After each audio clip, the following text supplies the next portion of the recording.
పేరుకి ఒక స్థాయికి ఎదిగాడు తప్పితే అతనికి బుద్ధి ఏమాత్రం పెరగల. దానికి నిదర్శనం ఇక్కడ జరుగుతుంది. ఈ మైలవరం నియోజకవర్గంలో ఏ గ్రామంలో కూడా తెలుగుదేశం పార్టీ కార్యకర్త గాని నాయకుడు గాని మా ఒక్కలే కట్టుకోవాలి, అటు వైఎస్ఆర్ పార్టీ కట్టనివ్వద్దు అనే భావన ఉద్దేశంతో అవ్వలేదు. కేవలం ఇతగాడు ఘర్షణను ప్రేరేపించడం కోసం ఇతను చూడలేని తత్వంతో అసలు ఇది ప్రజాస్వామ్యం అనుకుంటున్నాడో ఇంకేమనుకుంటున్నాడో అర్థం కావట్లా. అతని మనస్తత్వం నియంత్రణలాగా మారిపోతా ఉన్నాడు.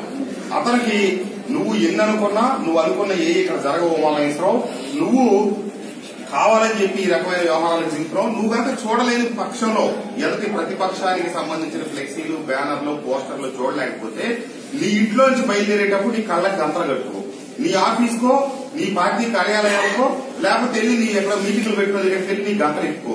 అంతేగాని నువ్వు ఎవరై నేను చూడలేను, నేను ఉండేమను, నేను పోలీసు వాళ్ళని పెట్టి చింపుతానంటే చూడటానికి చేతులు గాజులు వేసుకుని ఇక్కడ ఎవరు లేరు. కబద్దారు మహేశ్వరరావు, ఇక్కడ తేల్చుకోవాల్సిన తెలుగుదేశం కార్యకర్తలు నాయకులు వైఎస్ఆర్ పార్టీ నాయకులు కార్యకర్తలు వాళ్ళు ఎవ్వరు లేరు. వాళ్ళందరూ విజ్ఞప్తిలో ఉన్నారు. బుద్ధి మస్కబారి నీకేదైనా ఉంటే రా చూసుకుందాం, దమ్ము నీకు నాకు ఏం చూసుకుందాం చెప్పు. నువ్వు పీకేదేం లేదు, నీకు ఇక్కడ భయపడేవాడు ఎవరు లేదు. నువ్వు అనవసరంగా రెచ్చగొట్టి ఇప్పుడు అధికారులను ఇబ్బందులు పాలు చేస్తున్నావు తప్పితే నువ్వు ఇక్కడ సాధించగలిగేదే లేదు. మేము ఆపేది లేదు, మేము కడతాం. మా పార్టీ కార్యక్రమాలు ఉన్నప్పుడే కడతాం. మేము పందానికి పంచాలకి పట్టింపుల కోసం కట్టట్లేదు. మా కార్యక్రమాలకు మా కార్యకర్తలు మా నాయకులు కట్టుకుంటున్నారు. నువ్వెవడో మధ్యలో స్పీకించడానికి నీ తెలుగుదేశం నాయకులు కూడా ఎవరో అభ్యంతరం పెట్టట్లా. మాకు వైఎస్ఆర్ పార్టీ కూడా మీకెవరికి తెలుగుదేశం నాయకులు కార్యకర్తలు కట్టుకోవడానికి అభ్యంతరం పెట్టట్లా. ఇది రాష్ట్రంలో ఎక్కడా 155 నియోజకవర్గాలు జరగట్లేదు, కేవలం మైలవరం నియోజకవర్గంలో జరుగుతుంది. నీ పనికి మాలిన కుళ్ళిపోతు బుద్ధి ప్రజలందరూ గమనిస్తున్నారు. నీకు తగు రీతిలో బుద్ధి చెప్పడానికి సిద్ధంగా ఉన్నామని నేను చెప్తున్నాను. ఎందుకంటే ఈ రోజు నాకు అర్థమైంది ఏంటంటే గొల్లపూడిలో ఉన్న ముఖ్య నాయకులు అందరితో నేను మాట్లాడే రోజు ఉదయం ఫోన్ చేసి వాళ్ళందరూ ఆశ్చర్యపోయారు. ఏమో మా దృష్టికి రాలేదండి, మేము చూడలేదు. అయినా నిన్న కార్యాలయం ప్రారంభోత్సవం జరిగితే ఈ రోజు తెల్లారిపాటి ఫ్లెక్సీలు తీపివేంటి అసలు మేము ఊహించలేకపోతామని మాట్లాడారు గొల్లపూడి వైఎస్ఆర్ తెలుగుదేశం పార్టీ నాయకులు.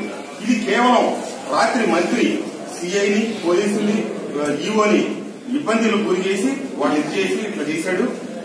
మేము వాస్తవంగా రాస్తారోకో ధర్నా ఆందోళన చేయాలనుకున్నాం.